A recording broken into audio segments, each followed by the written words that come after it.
Bueno, en una primera instancia les voy a contar más o menos de cómo es el final, si todavía no se presentaron en ninguna instancia y va a ser la primera vez que se presentan, como para que, esperen que me acerco la compu por el tema del audio, como para contarles más o menos, si tienen alguna duda, alguna pregunta respecto a eso, o están ansiosas, el hecho de más o menos tener claro cómo es el final. El tema del final es así, es oral y me dijeron que en el último cuatrimestre les dijeron que se podía preparar un tema y arrancar de ahí. Arrancar de un tema no quiere decir que yo voy a usar solo una vía y voy a hablar sobre ese tema, ¿ok? Lo que conlleva a hablar solo de un autor o una autora, ¿se entiende? Por ejemplo, si yo voy a hablar desde, no sé, Paulo Freire y los inicios en la educación y la educación popular y todo lo que establece desde Paulo Freire, si bien empezaría hablando de él, voy a tener que unir todo lo demás, ¿ok? Así que la realidad es que los temas siempre son disparadores, pero al fin y al cabo uno tiene que saberse toda la materia como siempre. Para mí los temas centrales, digamos, de esta materia y lo que organiza de alguna manera la materia en sí son las teorías y las nuevas corrientes, ¿sí? Me parece que tanto las teorías que hablan de un posicionamiento, digamos, eh, tal vez político, bueno, todo es político dentro de la educación, pero digo, un posicionamiento en cuanto al tiempo, ¿sí? Recuerden que las teorías más o menos hablan de una posguerra, bueno, vamos a hablar un poco de eso. Y después las nuevas corrientes que vienen a pensar, digamos, otro tipo de educación, ¿sí? Más desde el lado de mirar a la escuela en sí, eh, adentro de la escuela, ¿sí? Lo que se da, por ejemplo, lo que se llama el currículum oculto y demás, que son esas cosas que no vienen en el currículum formal y que empiezan a pasar dentro de cada una de las escuelas. Como bien sabemos, el currículum es para todas las escuelas iguales, ¿sí? O sea, para, no sé, tercer grado, se da exactamente lo mismo para todos los tercer grado, ¿ok? Y si bien a veces sucede que en las escuelas privadas suelen, por ejemplo, tener como una impronta propia en cuanto a eso, no dejan de estar sujetos igual al currículum, ¿ok? Igualmente tienen un poco que estar sujetos al currículum. Esta materia, al llamarse Intro de la Educación, nos da una idea de que nos va a dar bases, digamos, para lo que es el sistema educativo en sí, y lo vamos a mirar desde el lado político, económico, social, ¿sí? Esto es importante.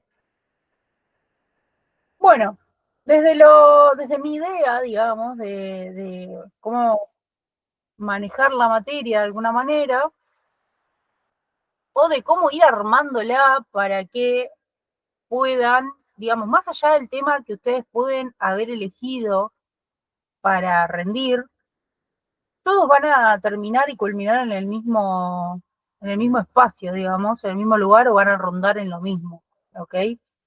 Así que después cada uno, si se adentra, digamos, en algún tema en especial, por ejemplo, no sé, quieren hablar de el fracaso escolar, igualmente va a tocar toda la materia y nada, de última hacen una bajada más genuina en cuanto a eso. Pero fíjense que ahora, cuando hablamos de las teorías, tenemos las teorías del consenso y las teorías del conflicto. Las teorías del consenso vienen con una idea positivista muy fuerte porque tienen que ver un poco con la época y también que eh, su representante, digamos ahí, sería Durkheim, ¿sí?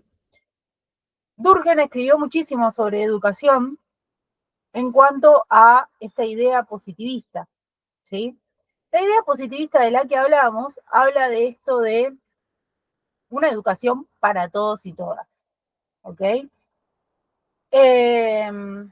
Habla de una idea de escolarizar, digamos, a la sociedad para que se pueda adquirir el rol que nos tocaría en la sociedad, ¿sí? ¿Por qué? Porque lo que tiene que ver con las teorías del consenso, como que creen que, por ejemplo, los conflictos creados en la sociedad, lo que hacen es como que no ayudan a progresar, digamos. ¿Se entiende? Para que una sociedad progrese, lo que dicen los positivistas es que tiene que cada uno cumplir su rol dentro de la sociedad, ¿ok? Por eso, dentro de las teorías del consenso, nos encontramos teorías que nos van a hablar especialmente sobre esto, cómo cumplir ese rol, digamos, dentro de la sociedad, ¿ok? Cuando hablamos de esto, venimos sujetos a la idea del optimismo pedagógico, ¿sí? El optimismo pedagógico nos hablaba un poco de esto. Esto es muy importante en la materia, ¿sí? Esto es clave. El optimismo pedagógico nos hablaba de esto, de que la educación tiene que ser para todos, ¿sí? Y que todas las personas pueden ser educadas y que deben ser educadas para el progreso de la nación, ¿sí? Lo que creen los de las teorías del consenso, digamos, los positivistas en sí, es en que la anomia, digamos, la falta de normas, lo que hace es que una sociedad se estanque, principalmente desde la parte educativa, diciendo, si no se educan, no va a haber progreso.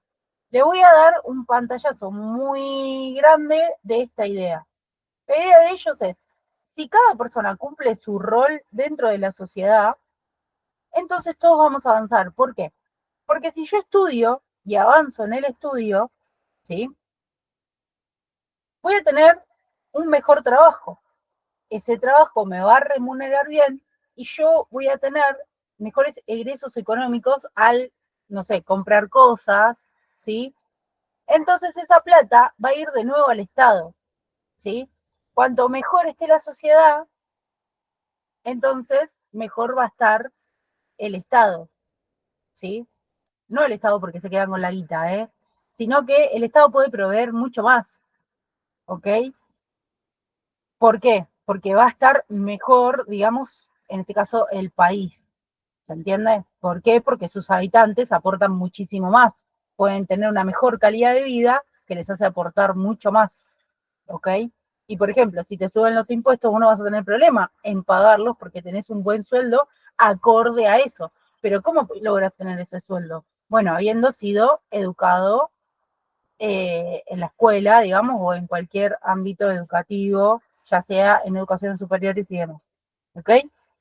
Esto es más o menos, así muy por arriba, una idea de lo que piensan las teorías del consenso. ¿Sí? A diferencia de las teorías del conflicto, que van a basar sus postulados en Marx, que como ustedes saben, Marx nos hablan puntualmente eh, de la lucha de clases. ¿Sí? Para las teorías del conflicto, como su palabra lo dice, los conflictos son para ellos los que eh, mueven a la sociedad, digamos. ¿Sí? Son los conflictos los que van a hacer que la sociedad avance. ¿Se entiende? ¿Por qué? Porque lo que dicen los autores es que es imposible una sociedad sin conflictos, que van a existir y que la escuela es una reproducción de lo que pasa en la sociedad, o sea que va a haber lucha de clases dentro de la escuela. ¿Ok? Bien, dentro de lo que es las teorías del consenso, nos vamos a encontrar con el funcionalismo tecnológico, la teoría del capital humano y la pedagogía por objetivos. Me estoy olvidando de una, ¿verdad? ¿O no? No, la pedagogía por objetivos. Está bien, estoy diciendo bien. Funcionalismo tecnológico, teoría del capital humano y pedagogía por objetivos. Estas son tres teorías que se encuentran dentro de las teorías del consenso. El funcionalismo tecnológico lo que nos va a hablar puntualmente es de la meritocracia en sí. En realidad, todas las teorías van a tener como punto, digamos, la meritocracia. Pero puntualmente lo que es el funcionalismo tecnológico nos va a hablar en sí de ya lo que es la medición del CI, ¿sí? Hubo un tiempo en el que, por ejemplo, en las escuelas, hoy no se hace, pero según el CI, era lo que te mandaba, o sea, lo que te tocaba estar. Por ejemplo, había A, B, C, y bueno, te tocaba estar según tu CI en alguno de esos, ¿ok? Hubo un tiempo en el que así se medía y así se trabajaba en las escuelas.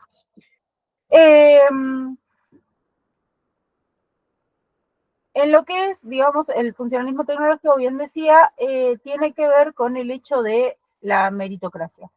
La meritocracia nos va a hablar puntualmente de que ¿qué es lo que vivimos en las escuelas o en cualquier tipo de educación? Hoy día también en lo que es la educación superior, como tenemos nosotros, se mide en meritocracia, ¿sí? De hecho, las carreras se llaman carreras, puntualmente, donde te hacen competir con otros, para ver quién es mejor. Se habla de un promedio, según tu promedio vas a la bandera o no vas a la bandera, según tu promedio conseguís mejor laburo o no. Eso ya hoy queda medio que no, hoy día tenés que tener como más experiencia que promedio en sí, digamos. Eh, Tiene que ver con esto, con medir algo con lo que, por supuesto, nuestras carreras no están de acuerdo, que es medir la inteligencia, ¿sí? Pero la inteligencia en cuanto a lo cognitivo, no la inteligencia en, bueno, pero sabe hacer una mesa, qué inteligente, yo no sé hacer una mesa. No, la inteligencia en cuanto a lo cognitivo, ¿ok? En cuanto a, sabe mejor matemáticas, puede dividir en sílabas, no sé, cosas así, se puede aprender de memoria un texto, cosas así. Con eso tiene que ver, ¿ok? No la aplicación de eso, sino con eso puntualmente. De hecho, por ejemplo, los parciales y los finales tienen mucho que ver con esto de la meritocracia, porque nos ponen un número, así que tiene mucho que ver con esto, ¿ok? En eso más o menos se basa lo que es el funcionalismo tecnológico, y en cuanto a la escuela, es una competición que le hacen entre los propios niños, niñas que van a la escuela. La idea de este funcionalismo tecnológico y lo que hablaba Parsons, que es el representante de esta teoría, es que lo que haga la escuela o lo que haga cualquier ámbito educativo, pero la escuela puntualmente, que es lo que estamos hablando acá, es transformar, digamos, a esa persona para poder cumplir el rol que le es asignado en la sociedad, ¿ok? Por ejemplo, esto no tiene nada que ver, por ejemplo, ahí voy a hacer una diferencia con las teorías del conflicto, que las teorías del conflicto dicen, si vos nacés pobre, la lucha de clases va a ser tanta que los ricos no te van a dejar avanzar. Siempre vas a estar en el mismo lugar, ¿ok? Siempre vas a ser pobre y vas a tener eso. Acá las teorías del consenso lo que dicen es que la escuela lo que puede hacer o lo que hace es una movilidad ascendente, ¿sí? De eso se ha hablado hace un tiempo mucho, ¿no? Esta frasecita rondaba mucho. Esto de la idea de una posición, digamos, de que yo ingreso de una manera y trato de que me vaya bárbaro para que cuando salgo del sistema educativo yo pueda tener una mejor calidad de vida, ¿sí? Lo que va a tocar las teorías sí, la teoría del funcionalismo tecnológico es, por ejemplo, lo de los roles adscriptos y los roles adquiridos. Esto nos da una idea en el texto, hay un dibujito donde nos da una idea de esto, ¿no? Yo, primero, ¿qué son los roles adscriptos y los roles adquiridos? Los roles adscriptos son los que yo tengo heredados, o sea, los que yo ya traigo de mi casa, ¿sí? Y los roles adquiridos son los que obviamente voy a adquirir luego de esto. ¿Qué pasa? La idea es que la escuela transforme eso, o sea, yo entro con estos roles adscriptos a la escuela y la idea de la escuela es que sea como una máquina transformadora donde nos transforme a todos iguales, ¿sí? Nos transforma a todos iguales como si fuera una máquina, ¿ok? y salimos todos con esos roles adquiridos. A ver, teniendo en cuenta de que la escuela depende de lo que le baje el Estado para enseñar.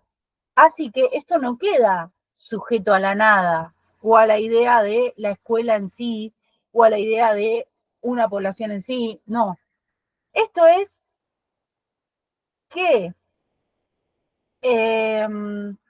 idea tiene el Estado en curso, digamos, los asumidos, digamos, sobre la escuela, hacia dónde quieren apuntar.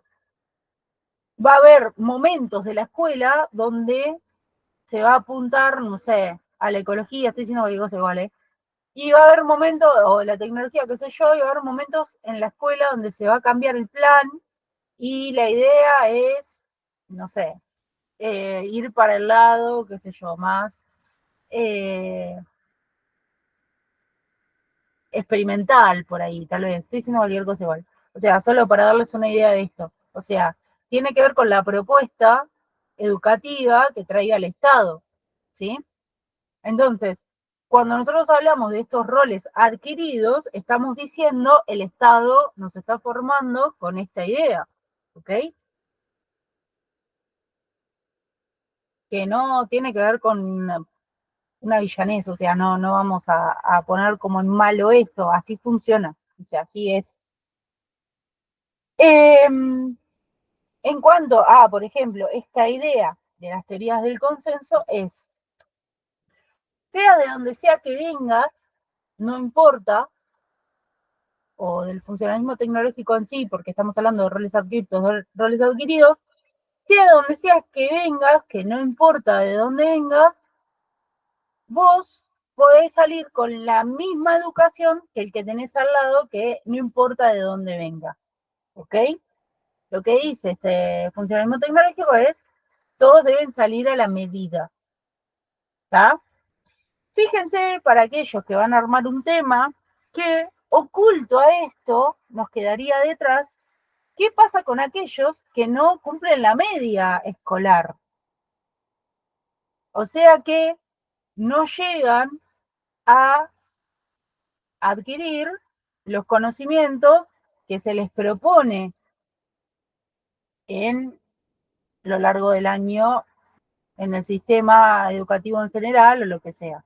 ¿Qué pasa con esas personas? Ahí nos queda como un vacío que tenemos que tomar si hablamos de fracaso escolar, ¿ok? Bien, esto en cuanto al funcionalismo tecnológico. La teoría del capital humano, que va a tener como representante a Jules, que es un economista.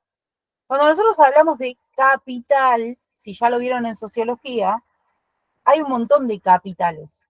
Cuando hablamos de capital es inversión, o sea, capital humano quiere decir de que las personas, o sea, se va a invertir en las personas, ¿ok? Esto nos habla puntualmente de que el Estado pague la educación, ¿sí? Que el Estado ponga el dinero para que todos y todas puedan asistir a las escuelas, ¿sí?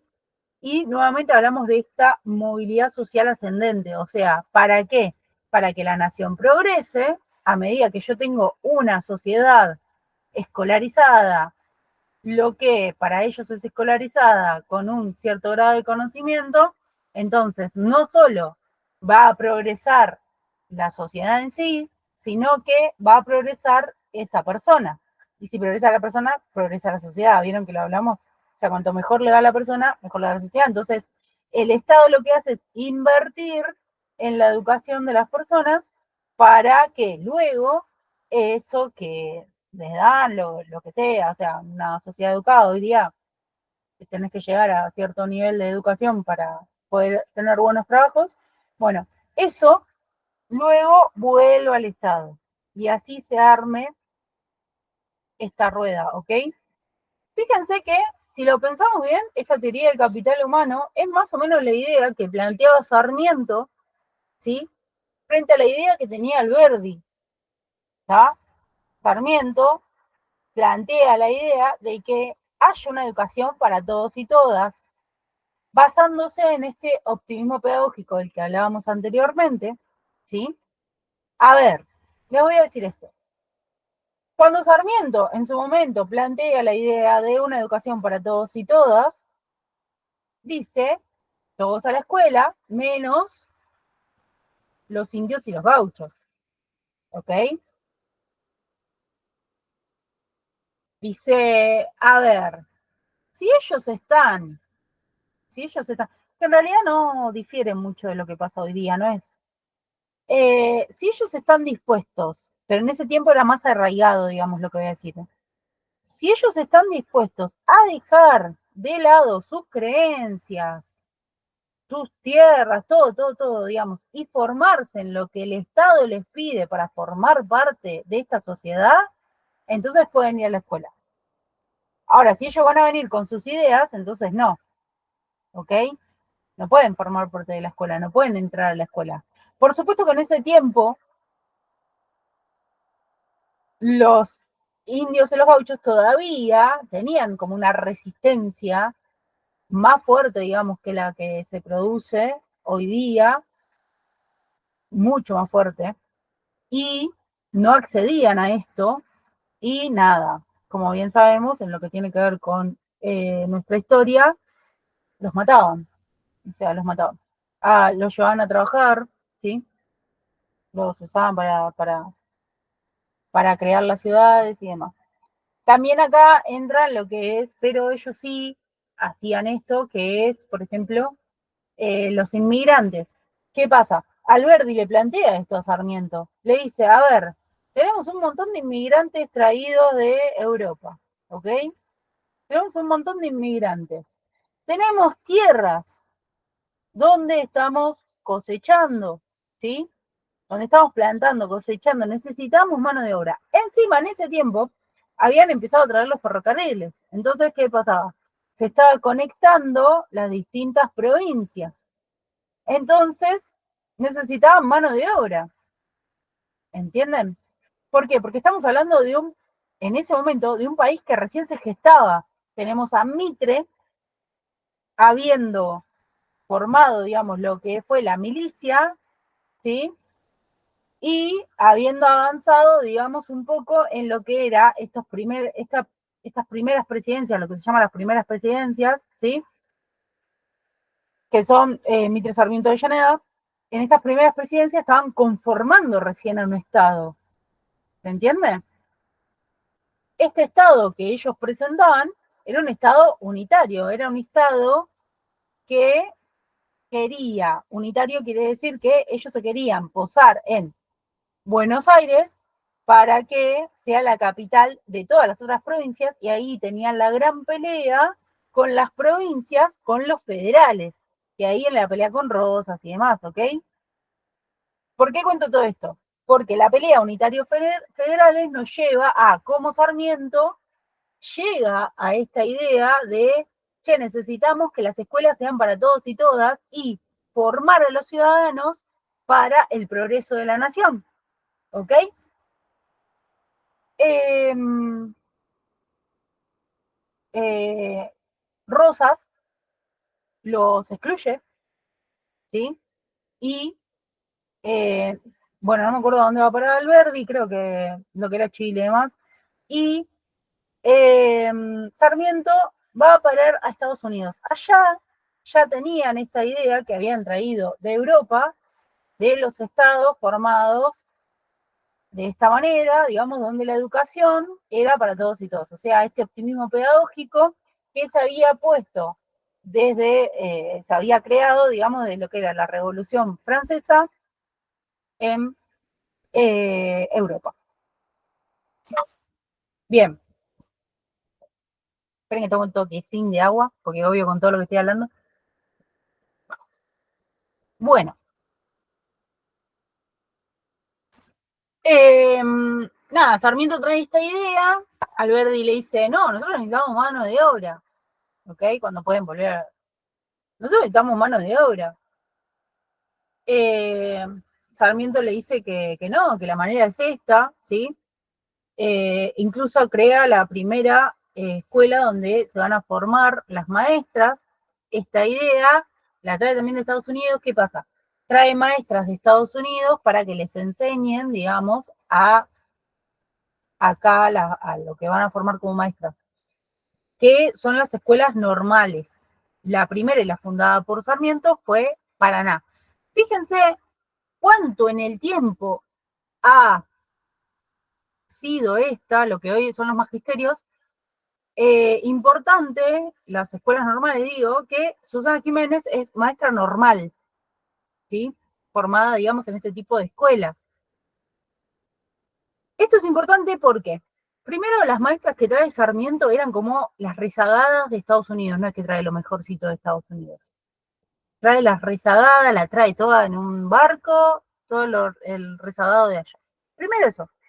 Pero sí podemos tomar que hay algo que trae Sarmiento con esta idea, que es que le daba una posibilidad a las mujeres en ese tiempo. De hecho, hay uno de los textos que creo que es escrito, si no recuerdo mal, bueno, no me quiero meter en virtud, pero no me acuerdo. Si no recuerdo mal, es Hija de Sarmiento, escrito por Pinó, si no recuerdo mal.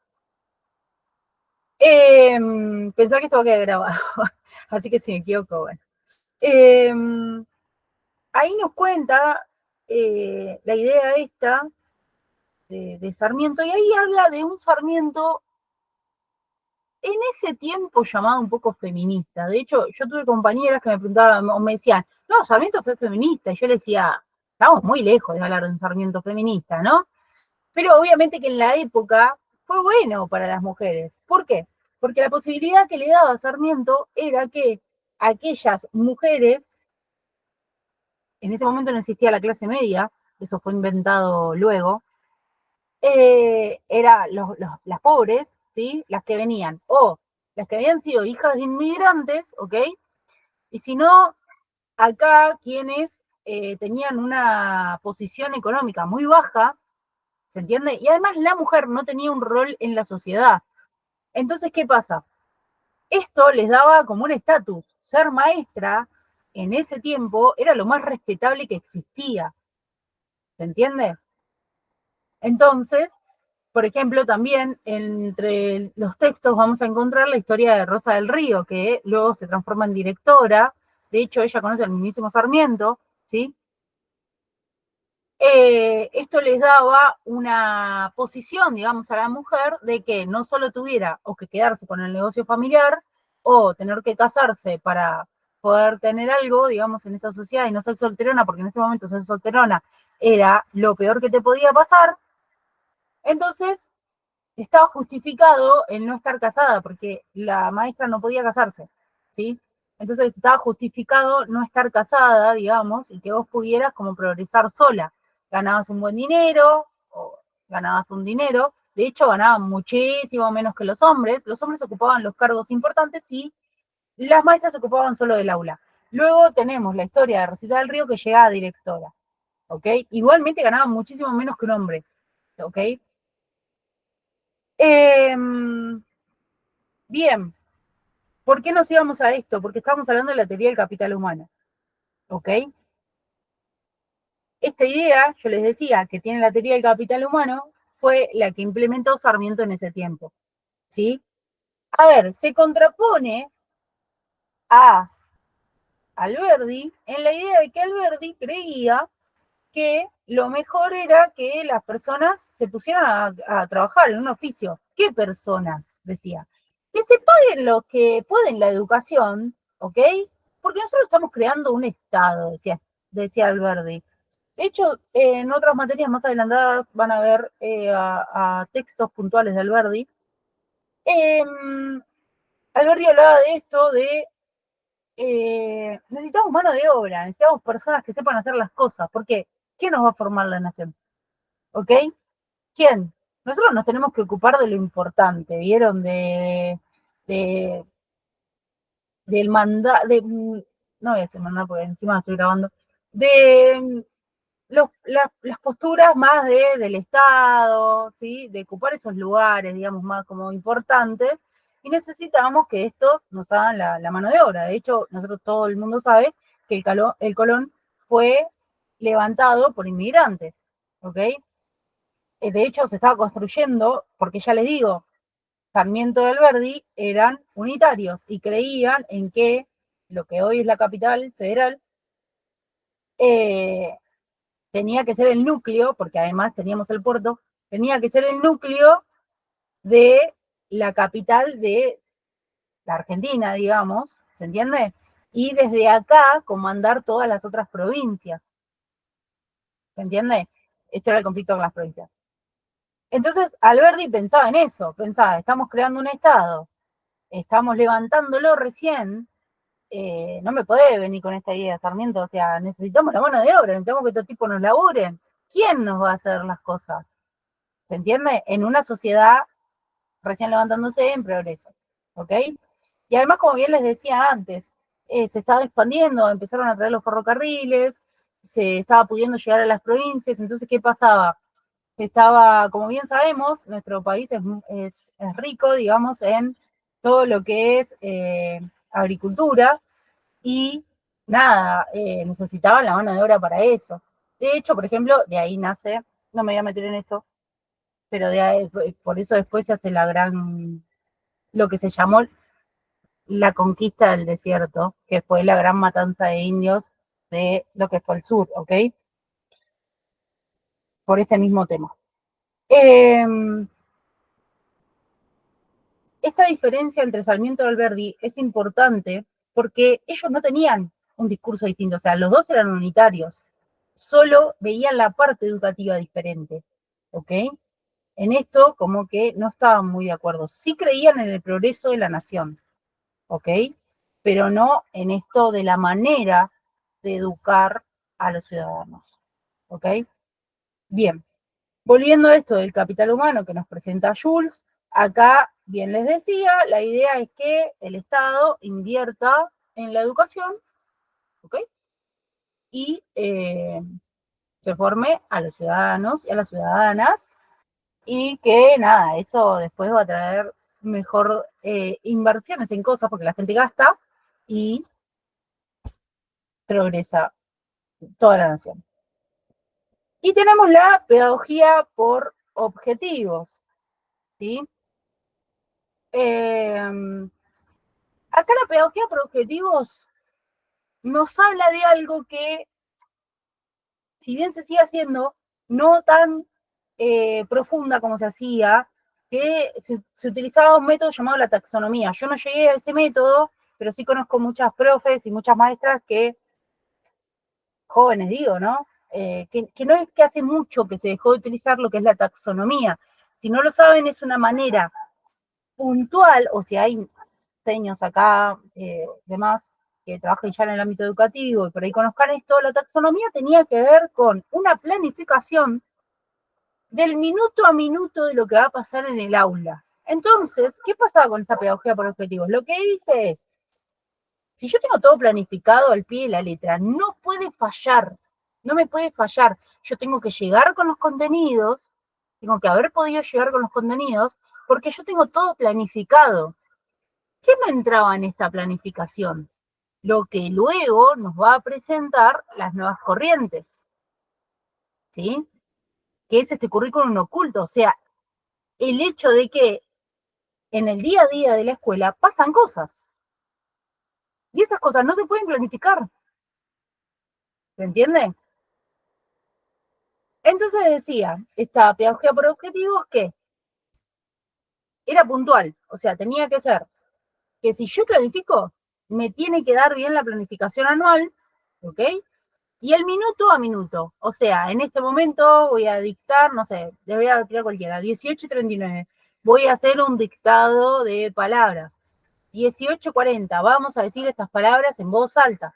18:42, voy a llamar a cada estudiante que se acerque a mi escritorio y este estudiante me tiene que decir las palabras en voz alta. No sé, 18:50, así, a este modelo exhaustivo, ¿ok? Tenía que ser la planificación. Esto nos... ¿Por qué? Porque la idea era tener todo bajo control y que se llegara, digamos, que sea eficiente, digamos, el día. ¿Okay? Que yo pueda llegar con lo planeado para ese día, para que luego llegue con la planificación anual. Y entonces se daban todos los contenidos requeridos para para ese aula, ¿ok? Para ese aula y todas, porque todas eran iguales. ¿Se entiende? Bien, qué manera de hablar. La taxonomía de Bloom, sí. Sí, exactamente. Bien, hasta acá, preguntas, dudas, algo que me quieran decir respecto a esto. Fíjense que lo que yo les quiero mostrar respecto a esto es que cuando yo doy un final oral, yo comprendo, voy a decir anticipado esto porque me quiero atajar. Me quiero atajar. Yo sé que yo la materia ya la doy en clase de apoyo hace 1000, ustedes me podrán decir todo esto, soy estudiante al igual que ustedes, doy orales igual que ustedes, por supuesto que hay materias que me cuestan un poco más, por supuesto que hay materias que recién las veo los temas y bueno, pero la idea de un final oral es más o menos esto, que nosotros podamos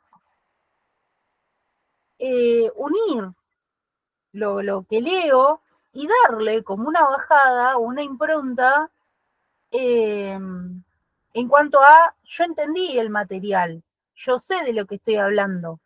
Esto es más o menos lo que se pide. Digamos, ustedes ya conocen a los profes y ya conocen a la cátedra, y la realidad es que piden esto, piden la idea de que el contenido esté sabido.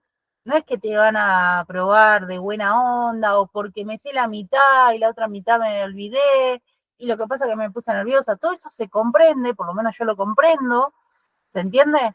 Pero ellos esperan que ustedes puedan mostrarle que el material está sabido, ¿sí? Y no solo eso, sino que además está estudiado, ¿se entiende? Entonces yo lo que intento mostrarles a ustedes es cómo unir los temas, ¿sí?, de toda la materia teniendo una charla, simplemente. Por eso les decía hoy cuando empezamos que para mí la base es las teorías y las nuevas corrientes. Porque fíjense cómo yo, partiendo de ahí, ya uní la mitad de la materia. Y lo voy a seguir haciendo ahora. ¿Se entiende a lo que voy? Eso es más o menos la idea de un final oral, en general, de todas las materias, no solo tiene que ver con esta. ¿Se entiende? Que uno tenga como esta flexibilidad de poder hablar de los temas, dando a entender como, bueno, lo estudié, sé de lo que habla, lo puedo aplicar,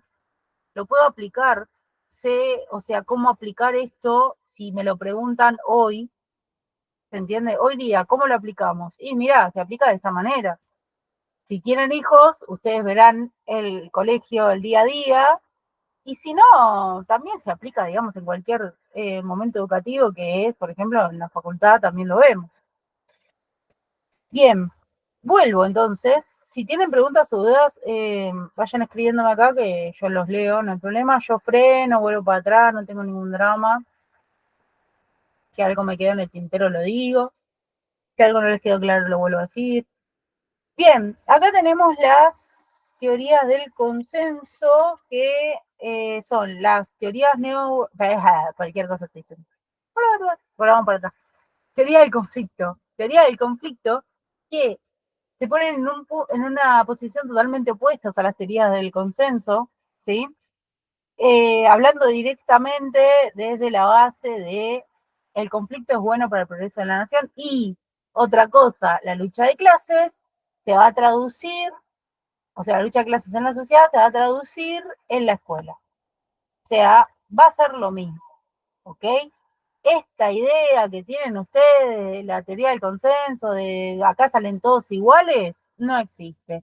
Cada uno va a tener un rol en la sociedad. De hecho, por ejemplo, otra cosa que nos plantea la teoría del conflicto es, no todos van a estudiar en la misma escuela, por lo cual no van a tener la misma enseñanza, ¿sí?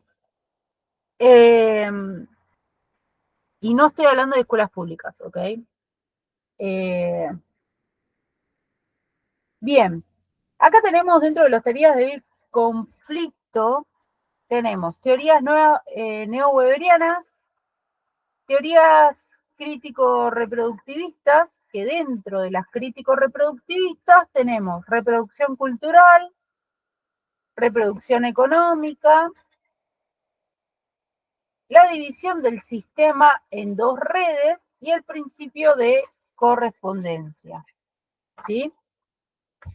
Bien, las teorías neo-weberianas nos van a hablar de las credenciales. Las credenciales son lo que nosotros llamamos títulos. ¿Ok? Acá tenemos como su principal representante a Collins, ¿sí? Según Caramarco.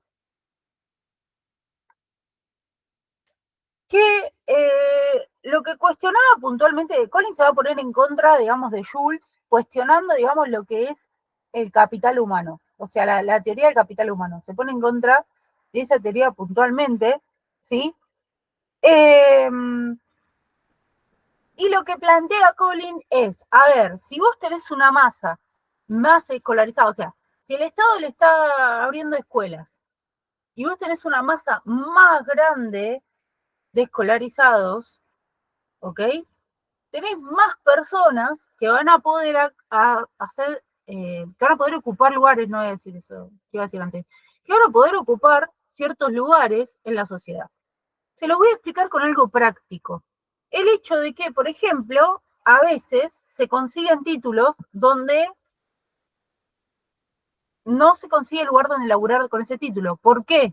Porque hay una exorbitante cantidad de personas con ese título, ¿sí? Y no se encuentra laburo. Entonces, ¿quiénes entran a esos trabajos? De los muchos que tienen títulos, los pocos. ¿Cómo se mide eso? Con a veces con el promedio, ¿sí? La experiencia.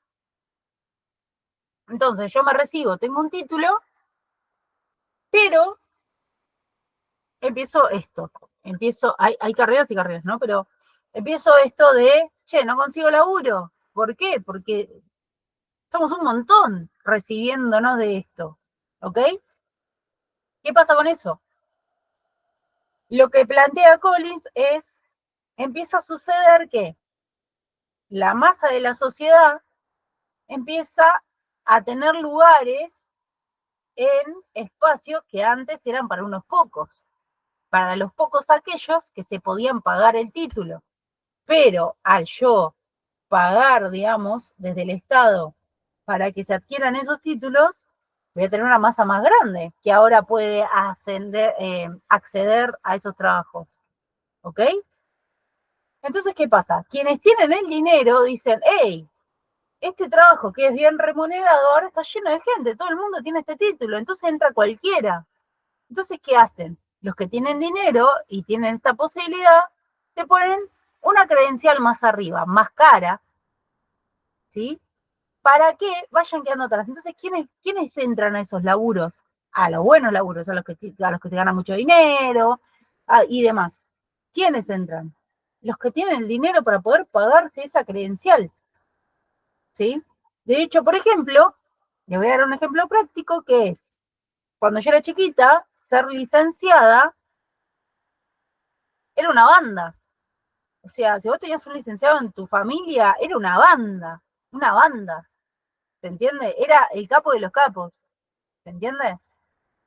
Hoy día, todos nosotros podemos acceder a la universidad, y de hecho hay un montón de gente accediendo a las universidades públicas, recibiéndose de licenciado, lo que hace que las licenciaturas empiecen a perder, digamos, cierto estatus dentro del ámbito laboral.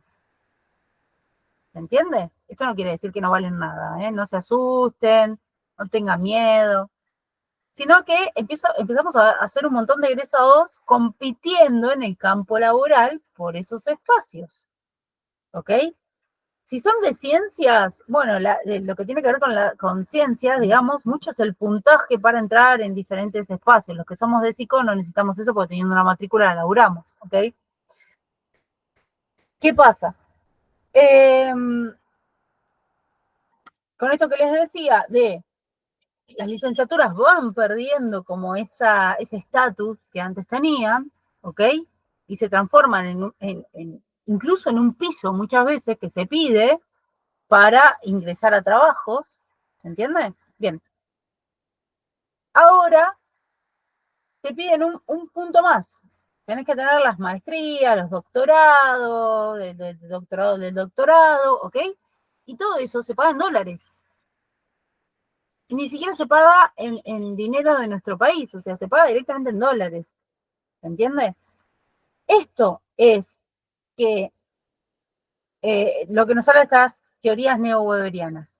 Y ahora le voy a decir la clave de estas teorías, que es la palabra clave, que es espiral educativo, fuga hacia adelante. Todo esto que conté es espiral educativo. Espiral educativo es cuando una credencial se mantiene durante un tiempo prolongado como en la cima de la cima, como lo que hablamos de las licenciaturas, como tipo ser licenciado es una banda, o sea, es un montón, eras el capo de los capos, ganabas un montón de guita, bla, bla, bla, ¿ok? Cuando eso se transformó en lo masivo, se hace una fuga hacia adelante, escapando hacia otra credencial que se vuelve una espiral. Ahora, por ejemplo, las especializaciones y las maestrías están en auge. Todos y todas sabemos que terminando la licenciatura vamos a tener que pensar sí o sí en estudiar o una especialización o irnos directo por la maestría, ¿ok? Por la competitividad que hay en cuanto a nuestros títulos, ¿ok? No quiere decir esto que no se labure, ¿eh? No tengan miedo. Por lo menos a nosotros, las carreras que tenemos acá, laburamos. Pero, por supuesto que se gana más si vos tenés una especialización, si vos tenés, bla, bla, bla. ¿Sí? Esto es lo que se llama espiral educativo, fuga hacia adelante. Muy importante esto, porque es la palabra clave de esta teoría. ¿Ok? ¿Qué más dije que tenemos? Teoría crítico-reproductivistas. Acá, bueno, la palabra lo dice. Lo que nos va a hablar es que la escuela va a cumplir esta función. Jugaba algún partido, me lo estoy poniendo River, me parece que jugaba. Ah, no, 7:30. La teoría, perdón, sí, la teoría crítico-reproductivista habla puntualmente de esto. O sea, va a hablar de que en la escuela se reproduce, digamos, las relaciones sociales de marginación que se dan en la sociedad. ¿Ok? Acá nos va a hablar de reproducciones cultural, económica, ahora vamos a hablar de eso, cultural, económica, división del sistema en dos redes y una más había dicho el principio de correspondencia. ¿Ok? Acá cuando hablamos de reproducción cultural, vamos a tener como representantes a Bourdieu y Passerón. ¿Sí?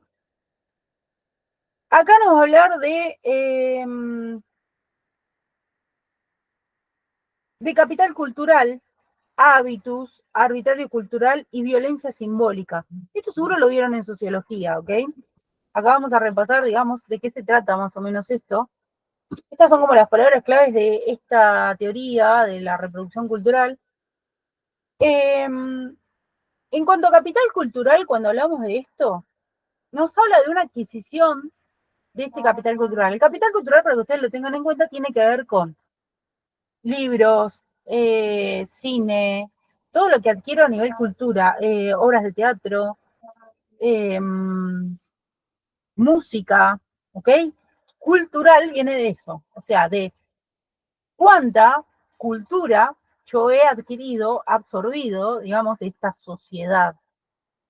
¿Cuándo? Y si estamos hablando de la escuela, estamos hablando de la niñez, para decirlo de alguna manera. ¿Ok? Entonces, ¿qué quiere decir esto?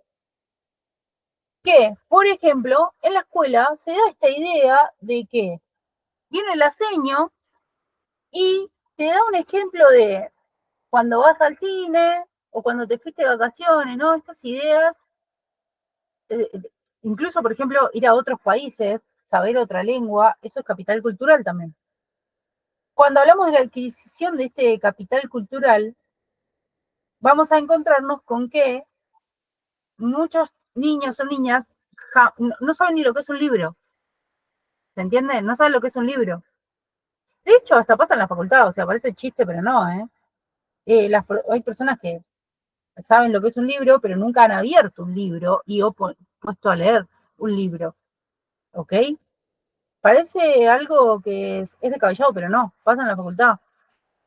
Esto es adquisición del capital cultural, tiene que ver con la música, tiene que ver con si alguna vez fueron al cine. O sea, si yo soy maestra y le doy un ejemplo a los pibes de, ¿vieron cuando van al cine? ¿Cuántas butacas en el cine? Si yo tengo 3 hileras de bla, bla, bla, y los pibes nunca fueron al cine, no pueden resolver matemáticamente ese problema porque no se dan una idea mental de qué le estoy hablando.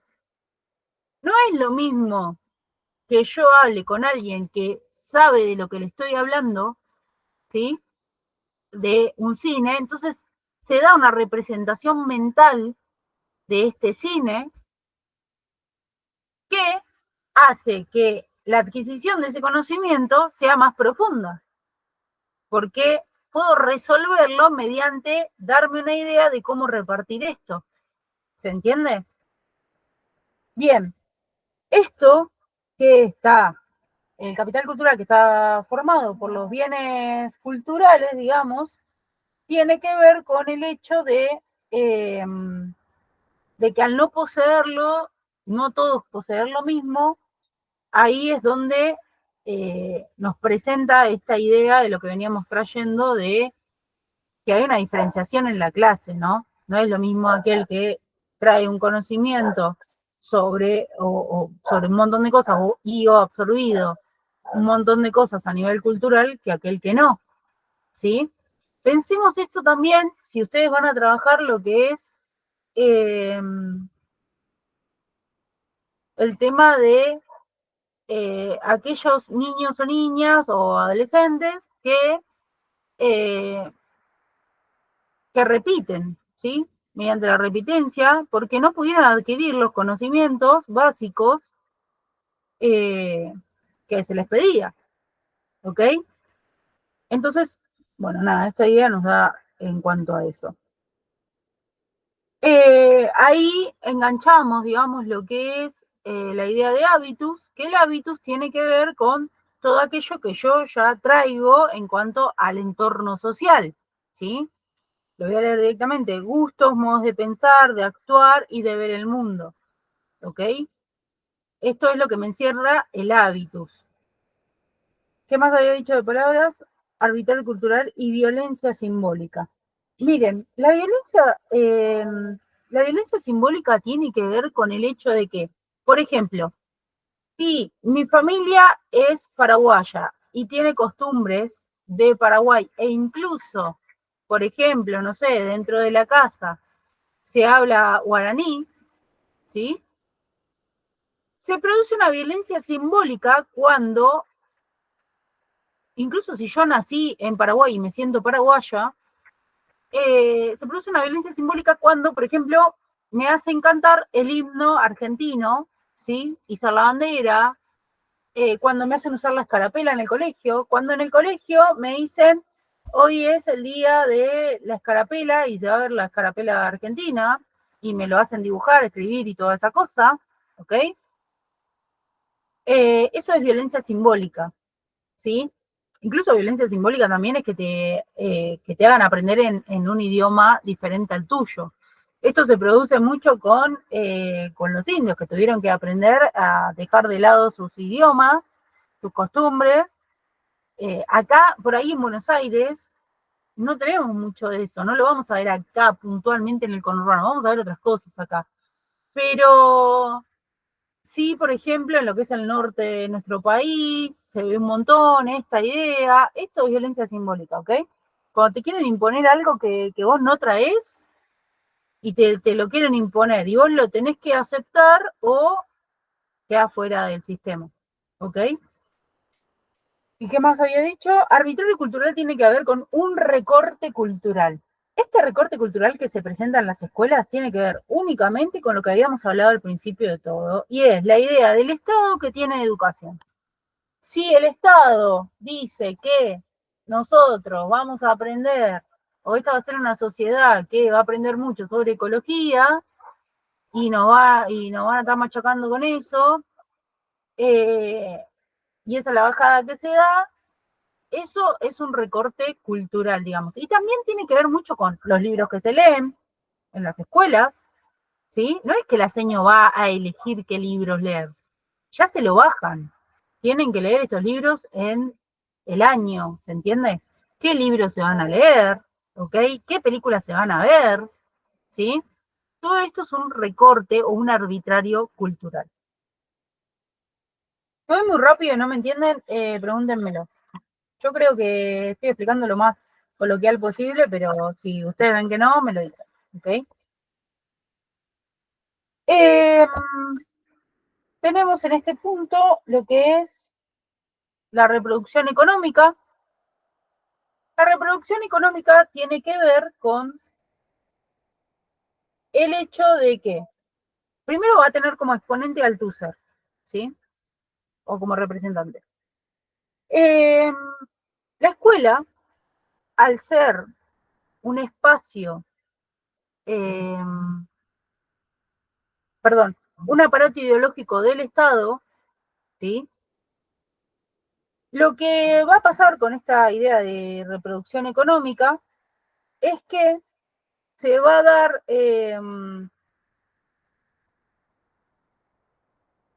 una idea de transmisión, digamos, del saber en cuanto al lugar que voy a ocupar en la sociedad. ¿Sí? Esta transmisión del saber en cuanto al lugar que voy a ocupar en la sociedad tiene que ver con lo que hablábamos antes. Aunque digamos, todas las escuelas enseñan lo mismo, estamos hablando de las escuelas en cuanto a escuelas del Estado, ¿sí? Porque luego hay otras escuelas que no, ¿sí? Tenemos las semiestatales, tenemos las privadas totalmente, y no aprenden todo lo mismo, ¿se entiende? Esto tiene que ver con la reproducción económica que se da en las escuelas. La verdad que este nos lleva mucho más que eso, ¿ok? Es eso, básicamente. También porque todo está basado en la lucha de clases, o sea que tiene que ver con esto, con que, che, mirá, al final no era como vos decías, esto se va a dar sí o sí, o sea, lo que quieren mostrarle las teorías del conflicto a la teoría del consenso es eso. Después tenemos el sistema de división en dos redes, que acá tenemos la red primaria y la red secundaria superior. En la red primaria tenemos a lo que son trabajadores, hijos de obreros, ¿sí? A los que se le va a enseñar en base a ese lugar que ocupan en la sociedad. O sea, el conocimiento va a ser bajado a ese punto. Y tenemos la red secundaria superior, que tiene que ver más con, acá, como lo llaman, es la burguesía, que la verdad es lo que nosotros llamamos los ricos. Sinceramente, una sociedad se divide en pobres y ricos. Esto que tenemos en Argentina, que es la clase media aspiracional, todo eso fue creado en un tiempo en el que se le intentó dar un estatus, digamos, a la pobreza, ¿ok? Y este pobre que se diferencia, porque de hecho si nos preguntan a todos, todos nos sentimos clase media. Entonces la clase media se quiere diferenciar del pobre, ¿sí? De alguna manera, y ahí es donde empieza la lucha. Esto le conviene al Estado para ganar los votos. Digamos, que la clase media se pelee por no ser pobre y ser aspiracional, o sea, tratar de ser como aquellos que tienen dinero, que es lo que apunta hoy día el marketing y demás, los influencers incluso, apuntan a esta clase media aspiracional, aunque no tengas para morfar, vos decís, yo quiero viajar en aviones como Wanda Nara y pelearme con un Icardi. ¿Se entiende? A ver, ¿a qué voy con esto? De que acá, lo que es la red secundaria superior, nos habla de aquellos que acceden a cierta educación, ¿sí? Donde lo que van a tener más trabajos vinculados, digamos, a lo que tiene que ver con lo intelectual, ¿sí? Esto es lo que plantea, digamos, esta teoría. Después, lo que pensemos nosotros en cuanto a esto, queda para nosotros. Pero sí es verdad que la educación, aunque digamos que es la misma en todo el país para todo, la verdad que no sucede de esta manera. Pero bueno, igual eso queda a discusión. Y después tenemos las teorías, el principio de correspondencia, que va a tener como representante a Bulls y Jintis, que acá lo que nos va a hablar es en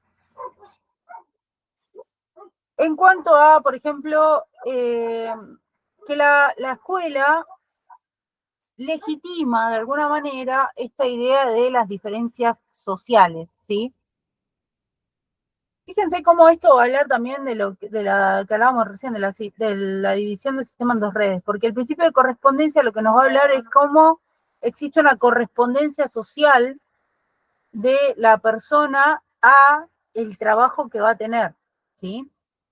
Y dice, esto se gesta en la escuela, ¿ok? Esto nace desde aquel aprendizaje que tienen en la escuela, ¿ok? Bien, hasta acá llego con teorías. Teoría del consenso, teoría del conflicto. Preguntas, dudas, algo respecto a esto que me quieran decir.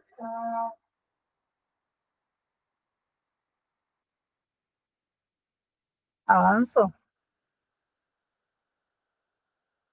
Bueno, vamos a ver si llegamos justo para 19:30, llegar con las nuevas corrientes.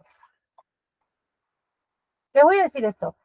Como base, yo pienso dar esto para luego decirles cómo armar, digamos.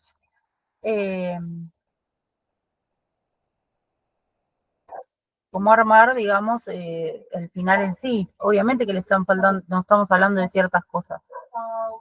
Acá lo que es las nuevas corrientes nos va a hablar de, a ver, primero, las nuevas corrientes nacen con esta idea de agarrar un poco de las teorías del consenso y las teorías del conflicto. Y agarrar y decir que ambas partes tienen como razón en algunas cosas y no tanta en otras. ¿Ok? Lo que nos va a decir principalmente, digamos, primero les voy a decir esto. Las nuevas corrientes es lo que se llama hoy día la pedagogía crítica. ¿A quién le hace la crítica? Le hace la crítica a las otras teorías, ¿sí?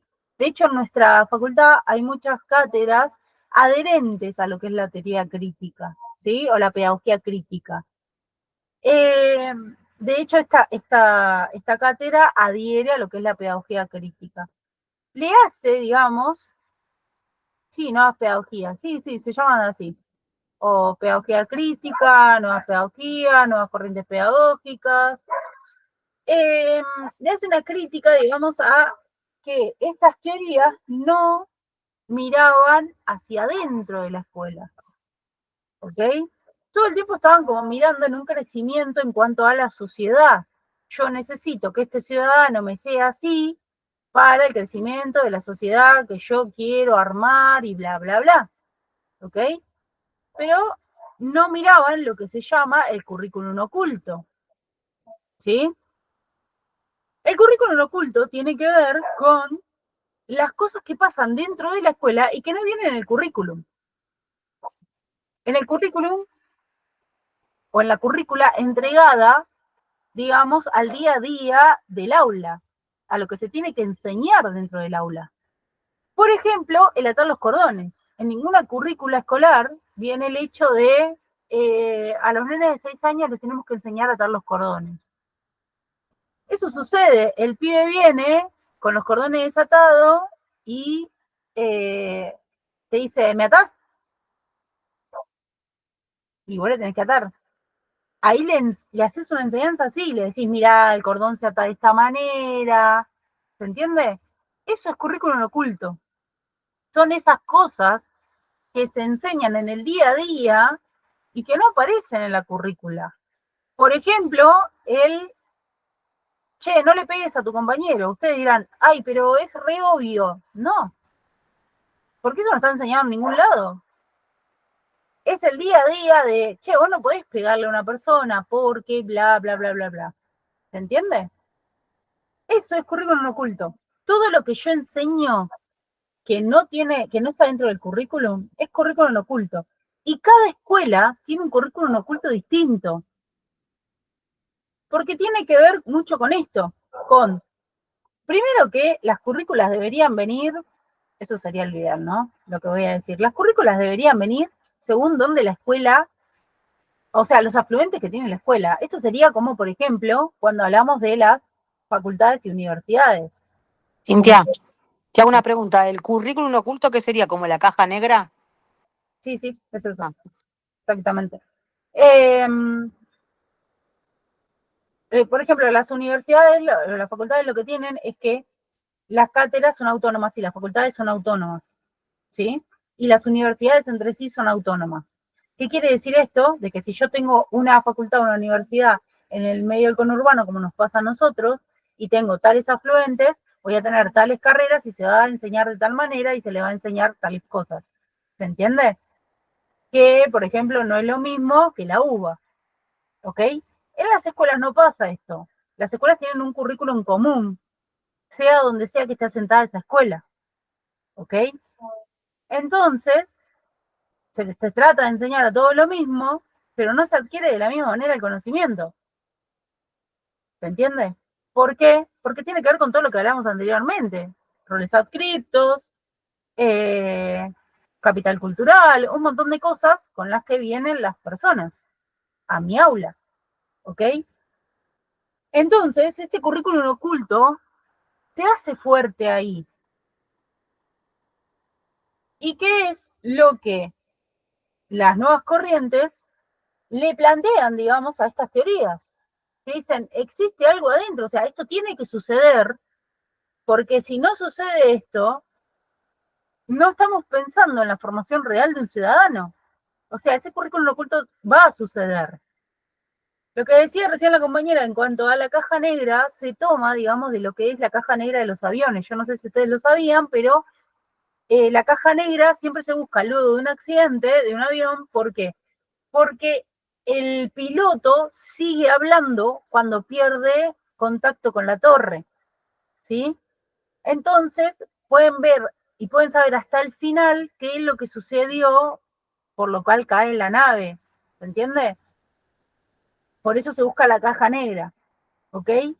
Entonces, esto también lo que se llama el currículum oculto o la caja negra de la escuela es esto. Es todo aquello que sucede dentro de mi escuela. Por ejemplo, hay escuelas que se tienen que volver comedor en algún punto. Y los pibes terminan yendo a la escuela no por aprender algo, sino porque se les da de comer y la madre necesitan dejarlos ahí o las familias necesitan dejarlos ahí, ¿sí? Porque si no, no comen, ¿ok? Y esa es la función social que cumple esa escuela en ese barrio por ahí. Y hay escuelas que no necesitan eso, porque tiene que ver con el barrio donde están asentadas, ¿se entiende? Esto es la caja negra, ¿sí? No me quiero olvidar nada acá. La vida cotidiana en la escuela como proceso inconcluso. Esto de la vida cotidiana en la escuela como proceso inconcluso nos habla de intervenciones concretas y reales que se tienen que dar dentro de la cotidianidad de la escuela, ¿sí? Se llama proceso inconcluso porque hasta el día de hoy, recién hace muy poco se viene haciendo un cambio en lo que es el sistema educativo. Y acá nos vamos a meter en algo muy importante, que es la escuela de la modernidad. ¿Vieron que el texto que nosotros tenemos de Pinot se llama ¿Por qué triunfó la escuela? ¿Sí? Ahí estamos hablando de un espacio que se hizo cargo de la educación de los ciudadanos. que dijo, hay que educar, bueno, yo me hago cargo de esto. ¿Ok? La función social de la escuela tiene que ver con el hecho de la formación de ciudadanos, o por lo menos ese es el trabajo que se le dio a la escuela. Hace hasta nada que nosotros venimos trayendo una escuela planteada en la modernidad. La modernidad nosotros la planteamos a partir del siglo XV en adelante, ¿sí? Con la idea que plantea, o el cogito cartesiano que nos plantea Descartes, ¿sí? Con esta idea de introducir lo científico de algo que veníamos viendo en cuanto a lo religioso. Si nos vamos a la Edad Media, anterior a la Edad Moderna, vamos a estar viendo el hecho de que hasta el momento se hacía cargo, digamos, de alguna manera, de la educación de la parte burguesa solamente, o la parte de los reyes, aquellos que tenían dinero, que eran los reyes o los burgueses, y se les impartía conocimiento únicamente a ellos o a los hijos de ellos, ¿ok? Y había todo un campesinado que solo laburaba las tierras, ¿ok? ¿Qué empezó a pasar? Luego de la Reforma Protestante, lo que empezó a suceder es que se empezó a educar a esos niños o niñas, hijos de campesinos. Estos niños tenían como misión llevar a sus casas esta educación, y luego se empezó a impartir esta educación en las iglesias. Por eso, hasta el día de hoy, fíjense cómo tenemos los banquitos así, todos mirando para adelante. La escuela no está armada a la pavota, las universidades no están armadas a la pavota, todos mirando para adelante, todo con los banquitos rígidos, las sillitas que no puedo mover, ¿sí? Todo esto tiene una simbolización traídas de la modernidad. Ahora, la escuela no se la toca, se modifica todo y no se toca la escuela.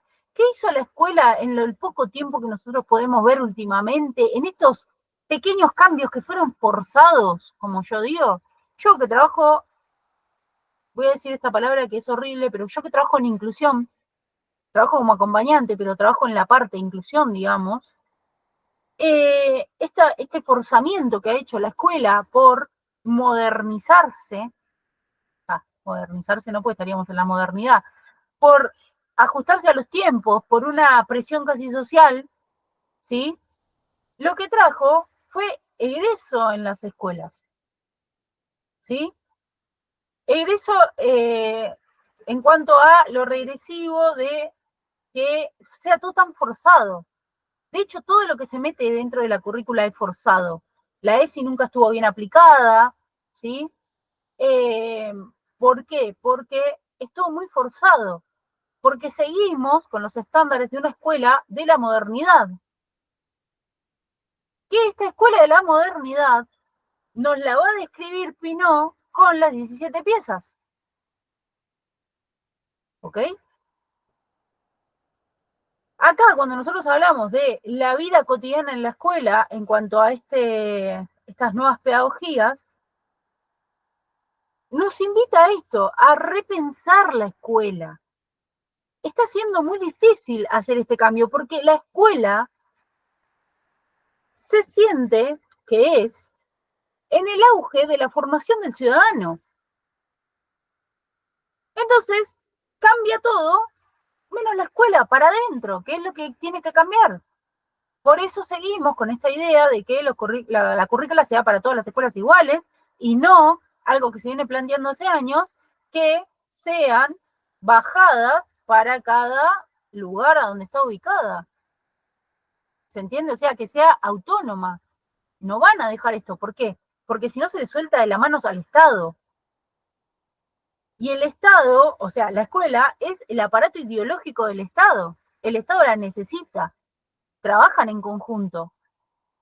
¿Se entiende? Se usa como herramienta, se usa como fuerte para crear al ciudadano que el Estado desea tener.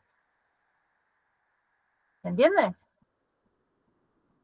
Entonces seguimos trayendo esta escuela de la modernidad, forzando una escuela nueva, de alguna manera. Por eso lo llamamos proceso inconcluso, porque estamos en una transición enorme, o intentándolo, ¿sí? ¿De qué? Bajamos nuevos conocimientos, aprendemos nuevas cosas, aprendemos nuevas formas, pero la escuela sigue siendo la misma. O sea, estamos forzando ciertas cosas dentro de una misma escuela de años, ¿sí? Centenaria, milenaria. ¿Se entiende? Esta es la manera en la que,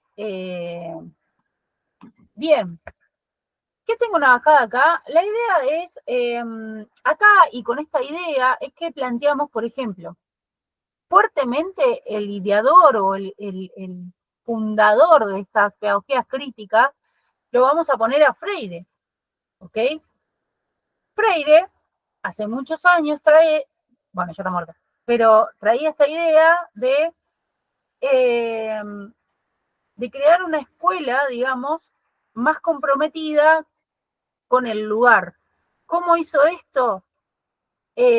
Con la educación popular, que fue lo que él, o sea, fue su fuerte, ¿ok? La educación popular tenía o tiene que ver, hoy en día está medio mezclada la cosa, la educación popular, pero fíjense como nosotros tenemos un texto acá en la materia que nos da distintas etapas en la Argentina de cómo fue mutando esta idea de la educación popular, ¿sí? Que algunas veces formó parte de la educación formal y algunas veces no, incluso fue proscripta, obviamente, en la era de la dictadura, ¿ok? ¿Qué pasa? Con esta idea de educación popular que traía Freire, empieza como a aplicar en los espacios la pedagogía necesaria para esas personas en ese lugar, ¿ok? Dentro de lo que es la materia, tenemos también como adherente a lo que es esta idea de, bueno, todo lo que se ve en la segunda parte de la materia, digamos, de Nuevas Corrientes en adelante, todos esos autores y autoras son adherentes a las nuevas corrientes, ¿ok? Se los digo por si agarran cualquiera de los autores o autoras que han visto. Ejemplo, Nora Gluz, también adhiere a esta idea y trabaja mucho con lo que es el fracaso escolar. De hecho, como estuvieron, o como lo pudieron haber pensado, todo lo que estuvimos hablando dejó todo el tiempo de lado esta idea de ¿y qué pasa con aquellos que fracasan? Dentro de lo que es las teorías del consenso, las teorías del conflicto, ni siquiera se los tenía en cuenta. ¿Se entiende? Las nuevas corrientes, como plantea Nora Luz en un momento, la idea es trabajar con estas personas que generalmente se les echa la culpa a ellos de fracasar, y lo que está fracasando, como bien estamos diciendo, es el sistema educativo en sí, porque no está siendo aplicado de la manera que debe ser aplicado, nunca fue aplicado de la manera que debe ser aplicado, siempre dejó gente afuera, digamos, por decirlo de alguna manera, siempre dejó gente afuera este sistema educativo en general. Bueno, espero haberles dado una mano en cuanto a cómo ir más o menos armando. Yo voy a tratar de subir hoy esta clase porque obviamente algunos rinden mañana y otros van a rendir el lunes entrante. Les deseo éxito a quienes rindan mañana y también el lunes entrante. Espero haberlas guiado, somos todas chicas acá, así que espero haberlas guiado, que les sirva lo que estuvimos hablando, que les haya aclarado si algo les quedaba medio en duda. Y si les pude aportar algo al final que van a armar, nada, espero haber sido de ayuda, van a poder volver a ver si les quedó algo en el tintero o les interesó algo puntualmente de lo que dije, y espero que nada, que el caminito que yo seguí les sirva a ustedes para seguirlo. Así que bueno, nada, si tienen alguna pregunta o duda, este es el momento, voy a cortar detener la grabación. Si tienen preguntas o dudas,